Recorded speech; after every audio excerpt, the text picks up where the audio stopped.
Where the is Patrick? Where the is he? It's always an adventure hanging out with him. You're always a little concerned that you're gonna get kicked out, but it's always been like that. Here's a new way to do business. I do everything myself. And I know nothing about business, but I just know if you buy boards for this price and you sell them for this price, maybe you can make a little bit of money and keep going.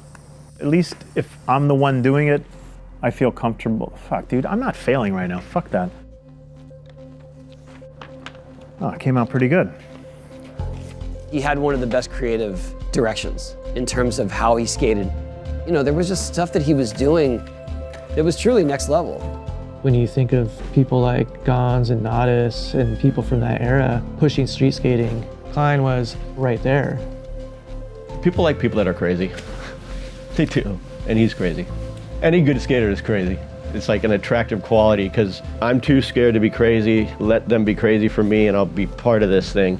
But I'm not gonna get up on stage and be the front man. Jeremy was one of those skaters that a lot of skaters respected because he was so gnarly, but he also rubs people wrong in a big way. I mean, Jeremy's a fucking character. He's an asshole at times, but he's funny. There were a lot of assholes in skateboarding in the 90s, but Jeremy was like the iconic one. I mean, he's your classic case of arrested development. He liked video games, he loved candy. He was just a perpetual teenager.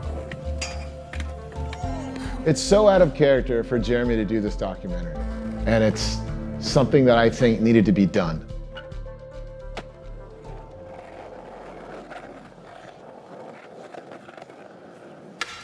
What's up? Welcome back to Epically Latered. I'm a little nervous. Today, we're filming with Jeremy Klein. Usually we interview the person first and then all the other people, but this time we interviewed all the other people and everyone was just warning us how torturous Jeremy Klein is. When I was a kid, one of the first videos I got was Rubbish Heap. I got Bandless and Rubbish Heap at the same time. And you could already tell how modern Rubbish Heap was compared to Bandless, how different things were. Jeremy Klein was the star of World Industries and the star of Rubbish Heap. What? It's mine, so what? He was the biggest star in skateboarding, 1990, 1991. Anyway, I hope you enjoy it. I think it's this one. How's it going? Hi, Jeremy. I didn't expect you guys to be on time. And rolling. Oh, okay. How are you? Great. Come on in. How are you? Sorry. I didn't think you guys were going to be on time, honestly. I need to know how long you guys can hang out for because I want to try to cram all this shit in there. I needed to go to Furnace Skate Shop to drop off an order. I need to go to the warehouse and show you guys spray painting boards. We could do all kinds of shit if we hang out all night, you know? When I was in junior high school, my friends were getting into skateboarding because they saw the Bones Brigade video show. And so once I saw Tony Hawk do that finger flip in the pool, I was just like, fuck, that's really cool. People would ask me what I want to do when I get older, and I would say that I wanted to skate. You know, that's pretty ridiculous to say, especially back then, because even if you were good or you were sponsored, nobody was really making any money. I lived in a place called Lomita. It's a little spot right next to Torrance. I was doing early grabs off of jump ramps because that was what all the street contests were. My friends told me that we got to learn ollies. I met Jeremy Klein through skating in the harbor area. We started skating together before either one of us got seriously sponsored. Jeremy and Ron together have always been trouble. Yeah, to be honest, those guys weren't always the kindest. Like where Klein's from and where I'm from, it ain't no joke, bro. So like, no one gave a fuck about skateboarders. Jeremy was just like a kind of a scoundrel, a troublemaker. I would say we were best friends for like half a year, even maybe. Like, you know, so I would spend the night at his house. The whole night was just Super Mario Brothers and sugar. Breakfast for Jeremy Klein was put a Pop-Tart in the toaster, crack open a can of Coke, take a red vine out, bite both ends off, put the red vine in as a straw, get the Pop-Tarts out of the toaster, put chocolate syrup all over it. I mean, it's like I'm describing fucking Will Ferrell and Elf right now. That was Jeremy Klein. Okay, so check this out. So I don't think I've ever talked about this before. So me and my friends, we went to there's this place called Old Town Mall. Right when we walk into this mall, I see Per Welander sitting like he's the coolest guy ever. I'm just like, holy shit, that's Per Welander. And so I just went over and started talking to him. And so he says, yeah, we skate at this school called Burl every Saturday. I get my friend to take me over there, and sure enough, he comes rolling up with this huge jump ramp. He can do like a perfect 360 off the jump ramp every single time. I think he was doing some pogos and shit, like doing some freestyle shit around there. He was very respectful of me for some reason. He really likes the original Bones Brigade. So I think I got that hall pass of not getting, you know, hammered with insults or what have you. I guess he kind of liked me or something, and he started giving me boards. Per introduces me to Rocco. Rocco maybe just started the SMA that he started, but in my mind, I was just like, fuck, I want to ride for Powell. Next thing you know, though, I'm skating at the Redondo Beach Pier. Rocco's there one day with Mike Vallely, and he's like, hey, do you want to go to Arizona with me and Mike? We're going to a pro street contest. And I'm like, yeah. Per Welander somehow told Stacy Peralta, hey, please watch this guy skate. To get on Powell back then, Stacy has to watch you skate. When I get there, I don't think we said a word to each other, but he watches me for 5 minutes. I bail every single trick, and then he kind of just goes like, and just disappears, walks away. I tried my best. I think Stacy nixed the idea. But then, out of the blue, I just see Rocco at the pier again, and he's just like, why don't you just ride for me? And I'm like, all right. One day I just said, fuck it. I'm gonna fucking call Rocco. And I said, I want to ride for you. And he's like, okay, hold on. And he goes, hey, you guys, should Ron get on the team? And everyone said yes. So I got on that way. Later on that week, I called Klein and I was like, hey, I'm on Rocco. He's like, I'm on Rocco too. From that moment on, we just started hanging like a lot. Yeah, me and him got real tight. Hi, I'm Jeremy Klein. And this is my friend, Ron Chapman. He's 18, I'm 18. Dude, what so-and-so do? Hi, I'm Jeremy Klein. What about your shit? Ron Chapman. What about your shit? I'm 18, he's 18, everybody's 18. If he didn't like you, he didn't like you, and he didn't try to hide it. And that was one reason I always respected him. Like, there was no question in my mind. I'm like, oh, fucking Mike Vallely's on this thing. I've got to know Rocco, he's really cool. And we're getting Jesse. And then, like, I don't know, a couple months later, after he gets Mike Vallely, then he gets fucking Rodney. So I'm just like, this is amazing. You know, this guy's getting everybody from Powell, all the best guys, you know? Rocco was doing really well. He had that kind of really cool SMA logo, and then he just started sticking stuff in front of it. I think he sticks an elephant in front of it. Next thing you know, it's called SMA World Industries. And then it's just fucking World Industries. I first saw Jeremy on Rubbish Heap, just like most everyone else. He had a really unique style. And he did different tricks. He wasn't just like a machine trying to copy someone else. Like, I was new to skating, but I was like, I could tell this was different. He was probably one of the first, like, skate heroes I had. Everything about it, like, it's the antithesis of, like, a highly produced Powell video. Spike wouldn't let us watch the footage because he said that it degrades the footage when you watch it. And to this day, I know that that's not true. I mean, yeah, if you watch it 50 times, but if you just watch it once, it's probably fine. So Jeremy's still pissed about it to this day, by the way. To this day, if you ask Jeremy, he's like, "The fuck that! I can't believe we didn't watch the footage." Like, he'll say it. Jeremy was very early on doing technical kickflips. His backside 360 ollies were a thing of beauty. Just did this crazy transfer 360 flip. I think that was one of the things that put him on the map. I used to watch his videos in slow-mo to study his technique of tricks. And I actually told him, and he's like, "You're crazy, Willie." Like, but that's what I did. Burl is a pretty well-known spot with this crazy bank. Jeremy just ripped that place apart. What Jeremy did there for the time was so groundbreaking that Rodney Mullen himself is sitting on the bank, and he's the one that goes, "Oh, oh, oh," when Jeremy does the 360 flip. Like, it blows his mind. What he doesn't get credit for is pioneering handrail skating. He did the first backsmith, right? On a handrail.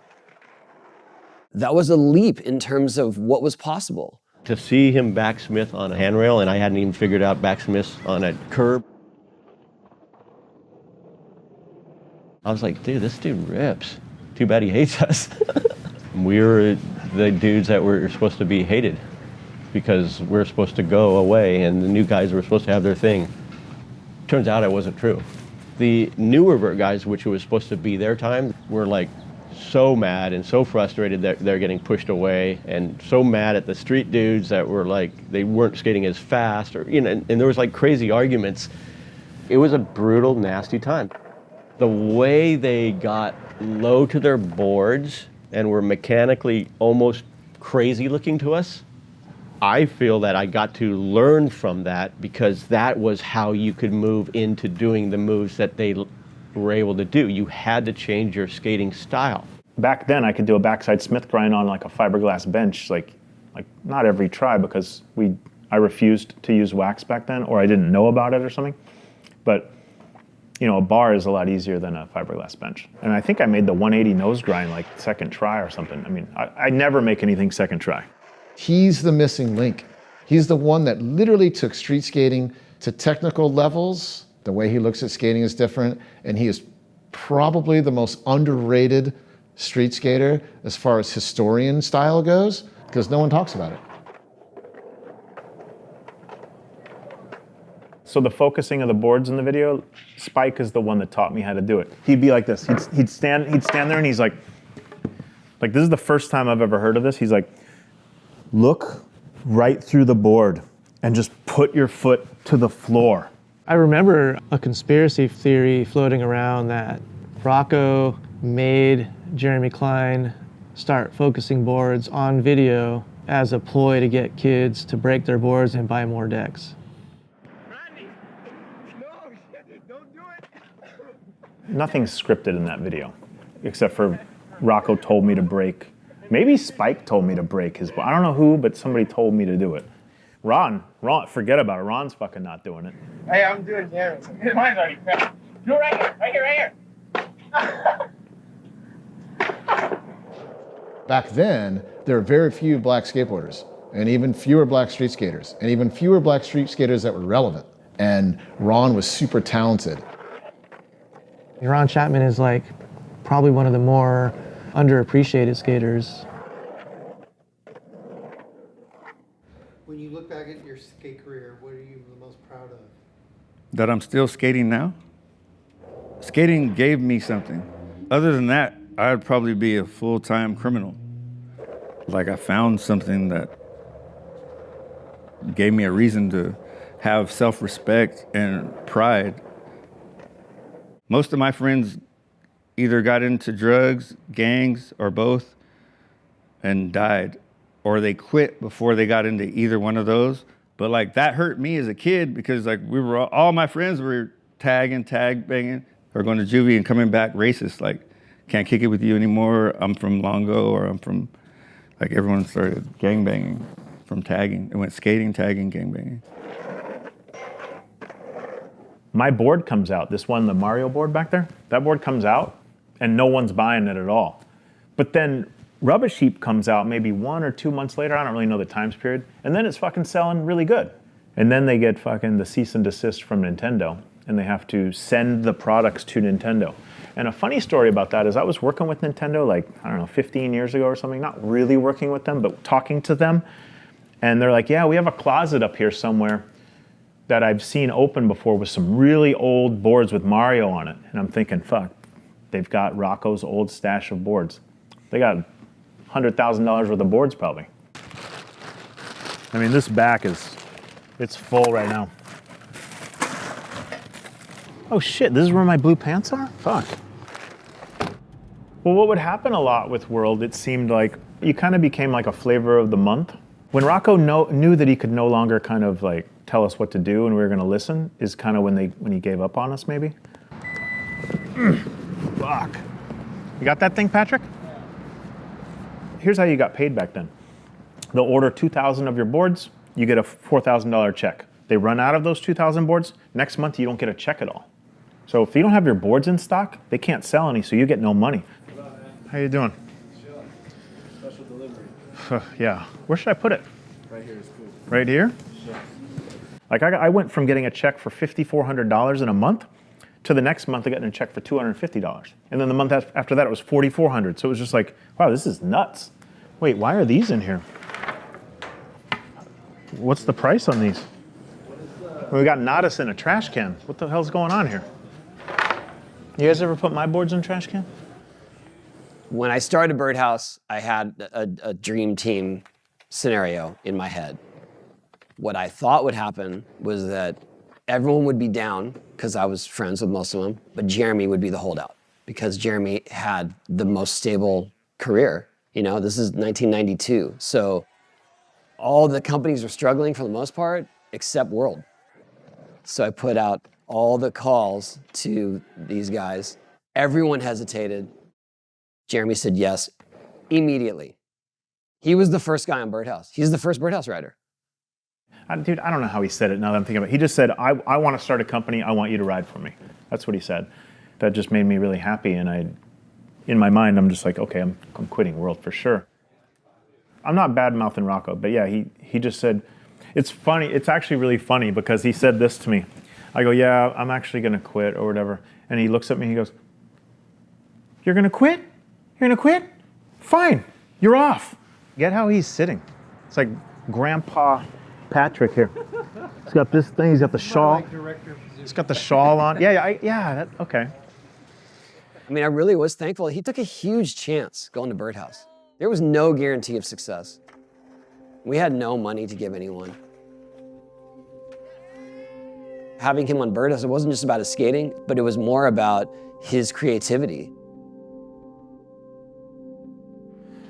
This one isn't, this has dust all over it. This actually looks better than it really looks. Yeah, nobody's ever done that shit. Tony brought Willie up and said, yeah, we got to get Willie Santos. I'm like, okay, cool. Jeremy and I were going to be the first pros under the company, whatever the company was going to be called. Tony put all of his money on the line to start Birdhouse. Him and Per Willender both put like their savings account on the line. Willie Santos found Jim Greco. Jeremy basically took Jim on. We just hit it off right away. He was like a little brother or something, you know? And Jim, as you guys all know watching this, he's a character in himself. Jeremy's like one of Jim's heroes, you know what I mean? So like we would always go to like sickest spots. Like his spots are the worst spots. I say I want this guy on the team. I want to film him for my video that I'm making. Because you're always kind of just making a video back then. You know, you're never really stopping filming. But you're also not filming the way they film now, which is like hardcore, I have to get this trick. We just go to a place and fuck around, you know? So he gets here, and Greco is the kind of guy that's like the life of the party. We do that, and then I go, look, dude, I don't really have a team. I just kind of give stuff to my friends. So then he rides for Birdhouse. Jeff had just gotten here from England, but Flip was being distributed by Birdhouse, so that's how I met Jeff. He was one of the first people I met when I moved to like a foreign country. I didn't really know anyone, I didn't feel comfortable. He just accepted me as a skater, even though I was quiet and even though I was like probably hard to understand and probably even culturally probably hard to understand. But I just didn't know whether I was happy or whether I wanted to like freaking run away or something. But Jeremy made the effort. He made the effort to pick me up to go skate. He made the effort to make me feel good about my own skateboarding too.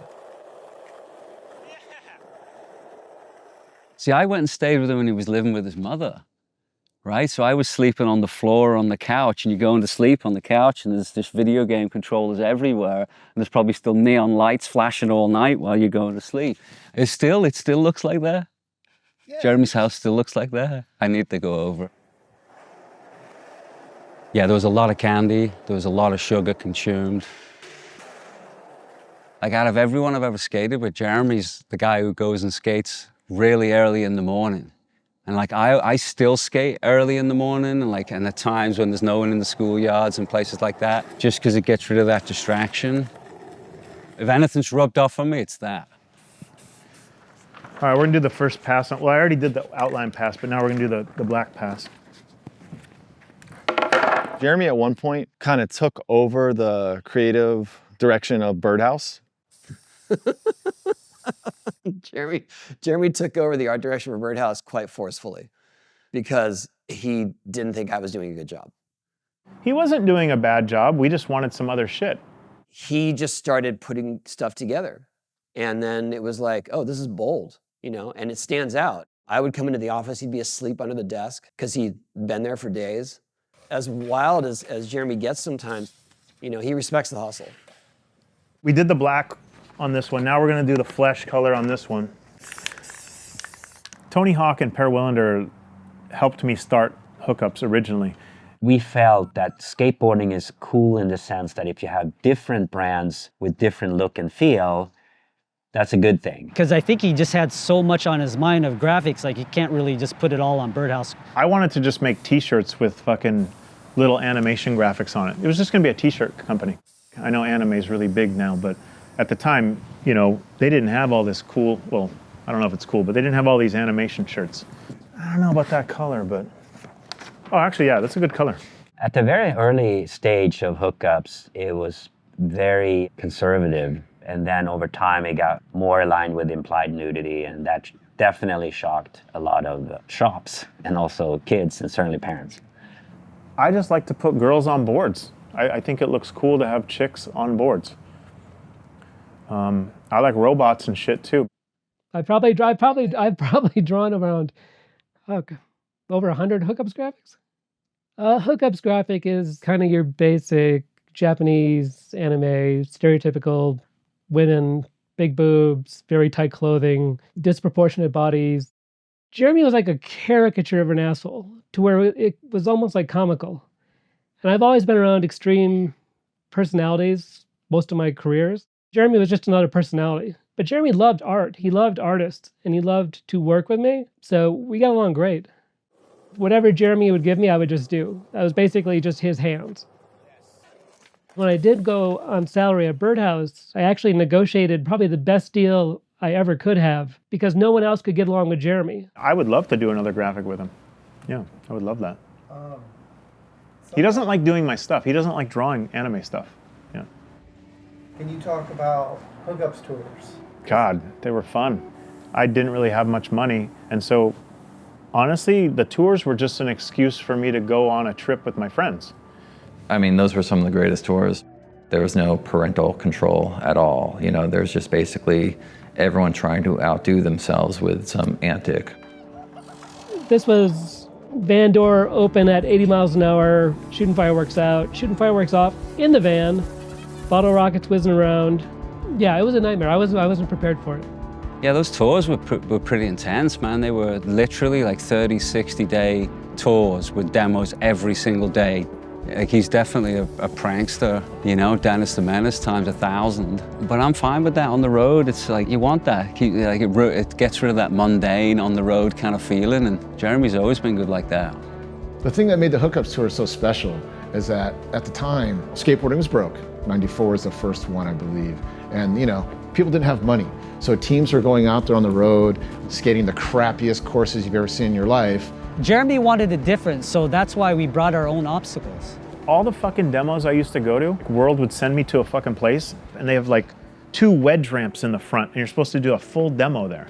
And I always think like, wow, these kids are not gonna be excited to watch me skate this. And that actually gets over to my other thing. Like, people used to think I was like stuck up or like cocky or something. I could actually make a lot of tricks pretty quick back then. And then I would go fucking just mope over into the corner and sit down. I was trying to be too cool. I was trying to not shake people's hands, you know, but it wasn't because I thought I was awesome or whatever. I was just like, I didn't want them to think that I thought I was awesome. I just wanted demos for kids to be something kind of exciting. So I'm like, we'll bring a trailer with a bunch of obstacles. And then we'll skate the hood of the car. And then we'll skate the top of the van. And then the end of the demo is just us flying through the ring of fire. I think it could have got really dangerous, really. But luckily no one got harmed, you know. To have Mark Gonzalez on a very random trip was a trip. Mark went on there for about 5 demos, did some of the raddest tricks I've ever seen. He does a nose pick grind across that thing. I know, I said nose pick grind. I mean, he did his stale fish grabs. He did his mob kick flips. On top of the van, man, he does a method air over the van. Holy shit, you know, Mark's style, fuck. Anyone in that van knew that that time was special. And that was rad that Jeremy did that. And to have our little Mark experience and like be connected for life, which is what those tours do, it was awesome. Hanging out with Jeremy at that point was some of the funnest times of our lives. But yeah, he was also like such a fucking hater. He hated most of the other people that I was skating with. That wasn't him. He was the first skater that I saw talk a lot of shit. And I was always like, damn, like, he just did not like anything that was really happening outside his world of skating. But when you were with him, he made you feel really good. You know, like, come on, like, he's like very charming in that way. And it was also cool to see someone who like didn't give a fuck about the rest of the skateboard industry. And he loved skating. By the time the end rolls around, we kind of have a few more riders. So I'm like, fuck, we can make a rad video with all these guys. With the end, we kind of let everyone do their own thing. Yeah, I mean, I think it was just collaboration between me and Jeremy wanting to do something different. When I saw Jeremy in Heath's section in the video, it just wasn't like any other section I've seen in a video. I don't know, it was a mixture of theater and skating and just chaos. The first nose pick, I think it starts off the like skating aspect of the part. I don't know if this sounds real, but the pivot that he does when he gets on it. I know that sound to the day I die. Like, I will always remember that sound. Well, as an 11 and 12-year-old, you already want to burn and fuck shit up. So when you see someone doing it for a living, you're kind of like, that's what I want to do. I'm going to burn and fuck shit up. It was supposed to be some sort of dream-esque sequence that we died or something. Because we did have a street part first. And then the van crashes, we're supposed to die, and this is basically heaven. Me and Heath went to fucking South Coast Plaza and spent $1,000 on Armani suits. A lot of this shit we thought of together, but I think he thought of probably like the suits and stuff. I'm not sure who thought of the suits. But then like once you get the base going, you're like, oh yeah, and we should skate at night only, and we want a fluorescent green jump ramp. I mean, I don't know why all that happened, but we're just like, we want to get up on things that nobody can get up onto. It was cool. I mean, launching to signs and doing backside tail slides like so high, that's ridiculous. Those were all real spots. We did build little covers on certain ones because a lot of them have aluminum metal. For the first 4 or 5 tries, we got 0 tricks.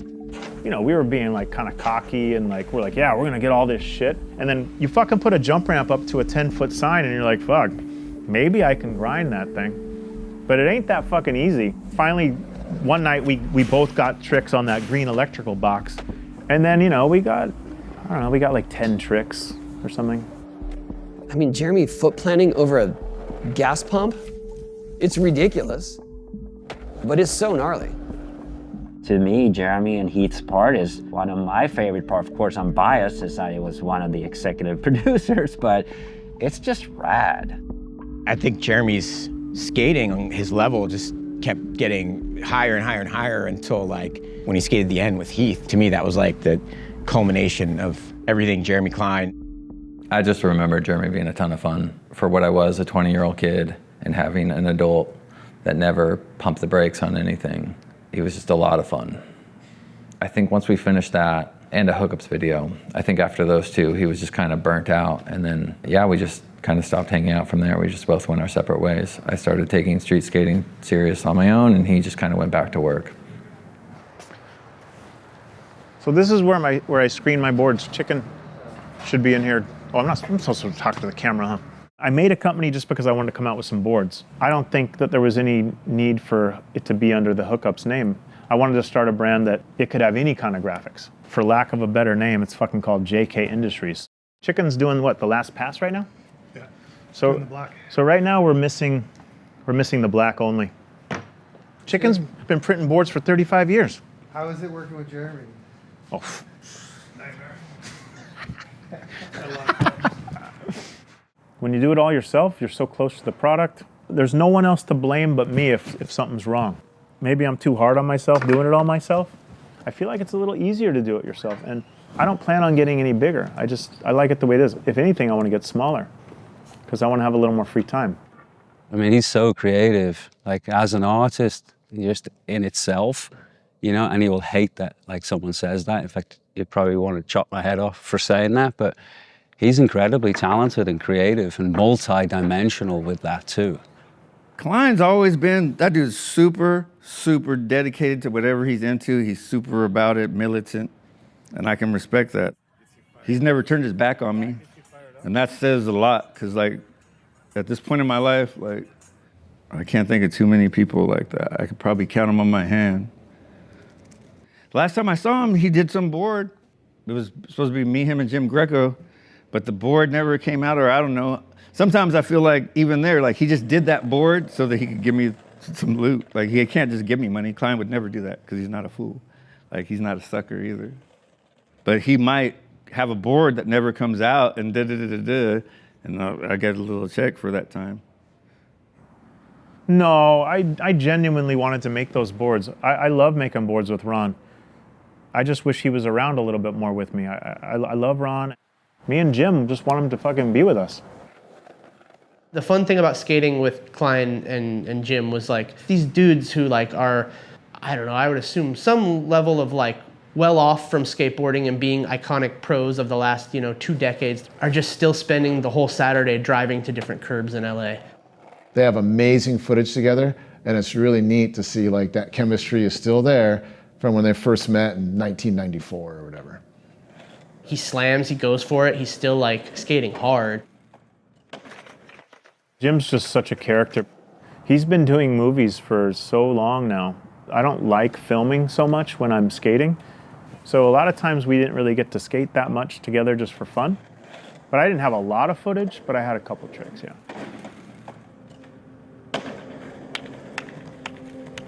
I had like 3 rad partners in this whole skateboard career. Heath, Jim, and Ron Chapman. Jeremy built his own following through Hookups, and now he sells Hookups direct to consumers, and he will literally say, come meet me at this Korean barbecue place and buy a skateboard from me, and sit down and have food and have a drink. He's been a fan of Korean barbecue for such a long time. The place that he goes to, it's like he owns it. June, you know those mushrooms that we get, right? Can you bring those? The same one. Fuck yeah.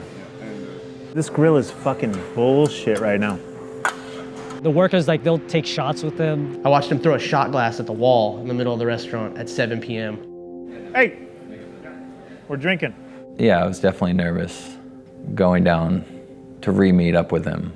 It's just like a figure from your past, a friend from the past that you've kind of grown apart from.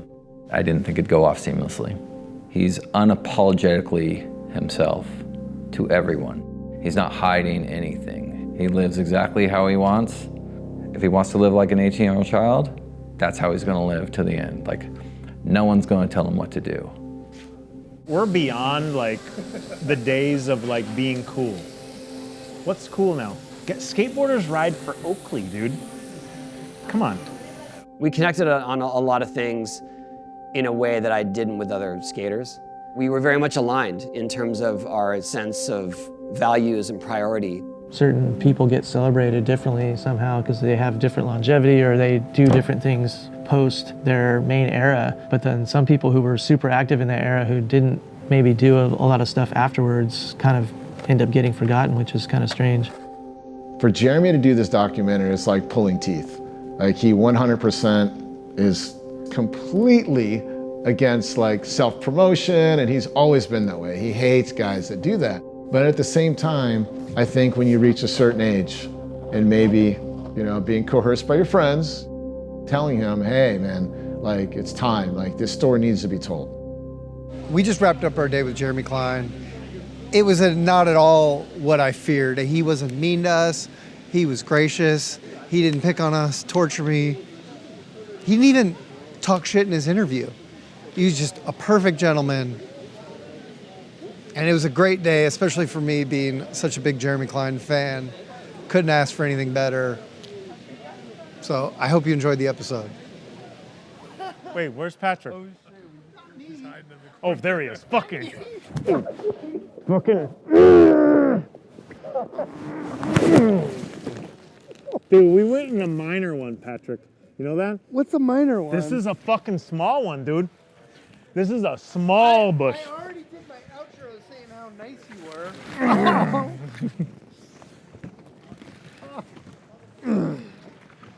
Hey, no.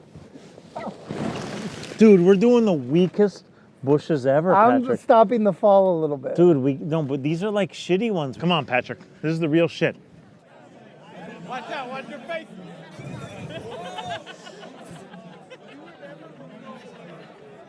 Not the 805. If I didn't have skateboarding in my life, I wouldn't be anything. I want to thank Tony Hawk and Per Willander. There's a lot more people to thank, but I know you guys have been sitting through a bunch of bullshit for fucking 3 hours, so I'm done. Thank you.